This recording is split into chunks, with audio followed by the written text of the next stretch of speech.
who even many of those who are involved in Sufism, big figures amongst the Sufis, declared him to be a heretic. But who claims for himself to be the Khatamul Awliya, the seal of the sainthood. And they're ignorant Muslims who take him as such and pray to him. The point is, beware of Harun Yahya. His books have information which does defeat the arguments of the evolutionists. He brings some good bits and pieces of information. However, he has a hidden agenda. He has a hidden agenda. Beware of Harun Yahya.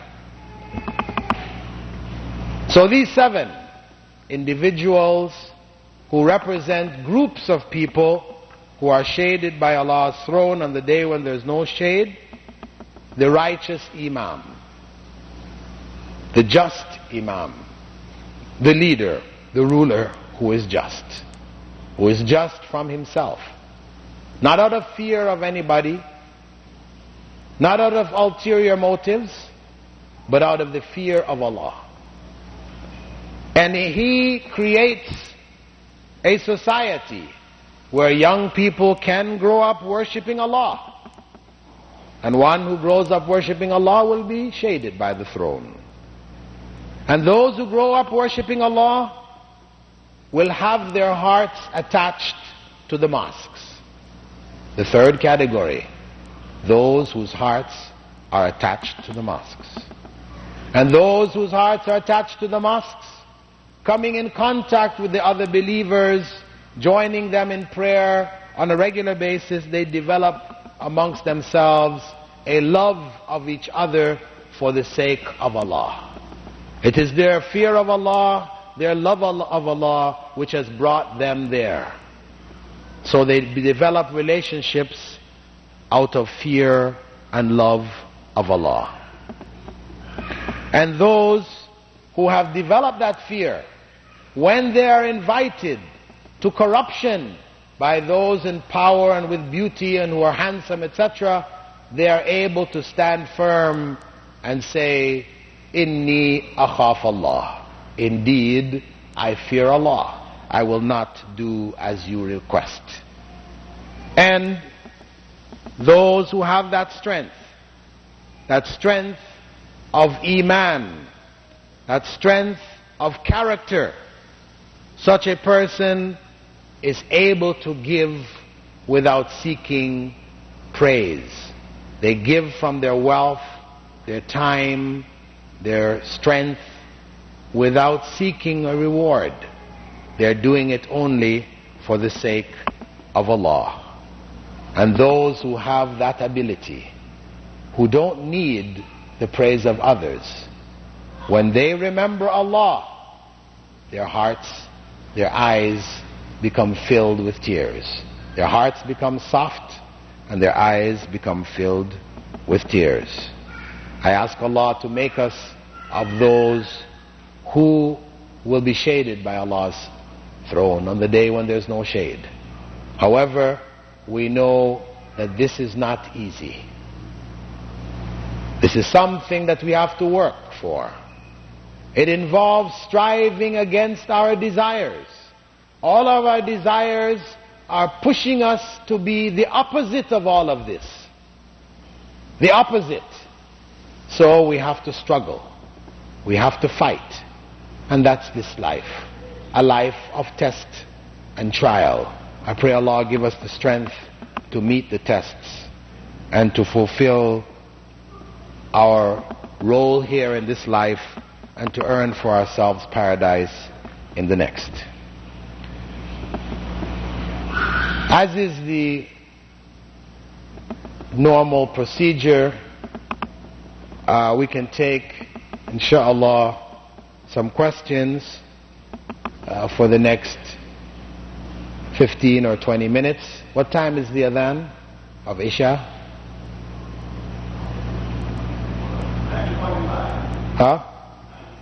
9:45.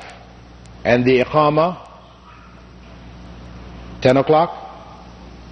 Is, huh? 10 minutes after the adhan. Okay, so we have about 15 or 20 minutes for questions. Anybody would like to raise their hand? Go ahead.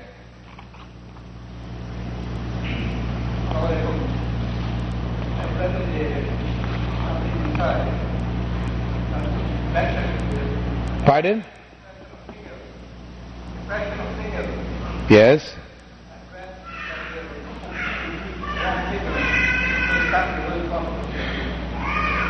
The angels will come down,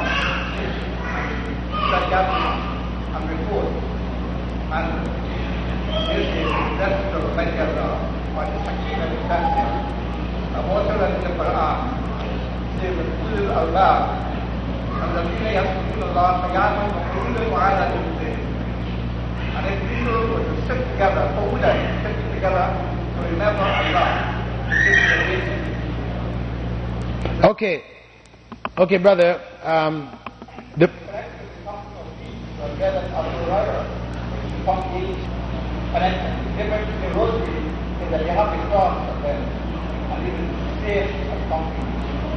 in collection is the sunnah of the Holy Prophet of whom we I'd like to know whether the khutbah that they are reciting on the Anwar Day and explaining in English is the same as the sunnah of the Holy Prophet. Okay. The point of dhikr in a group. You see, the problem is when one takes a statement from the Prophet Muhammad ﷺ, wherein he says that any group in which Allah is remembered, the angels come down and encircle them, and Allah's sakina comes on top of them. How do we understand that group? If we understand it as a group, meaning we sit together, one of us says Subhanallah, and then all of us say Subhanallah together.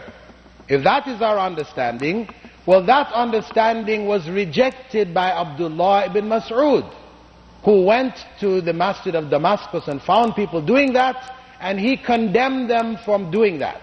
In other words, this was not the methodology of the companions of the Prophet ﷺ. So when we talk about remembering Allah in a gathering, this is the remembrance of Allah in a gathering. It includes all gatherings in which Allah's name is mentioned. It does not mean a specific gathering where people only repeat the names of Allah. Because that gathering, which has become very popular in certain elements of the society today, do not have the authority of the practice of the companions of the Prophet Muhammad ﷺ. Their way and their understanding is the correct understanding of what was meant by that hadith.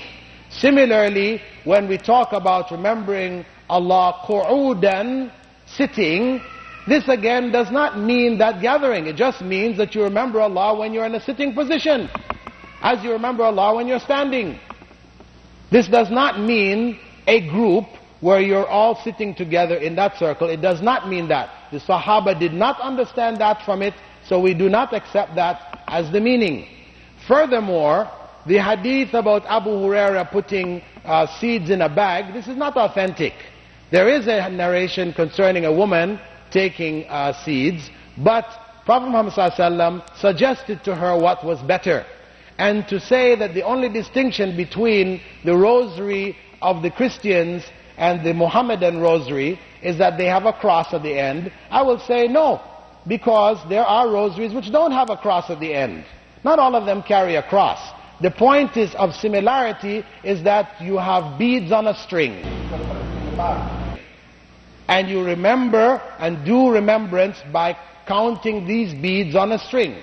And this is the practice which was established by Christians, by Catholics before our time. And for us to adopt it, this was not done in the Prophet ﷺ's time, though it existed in his time.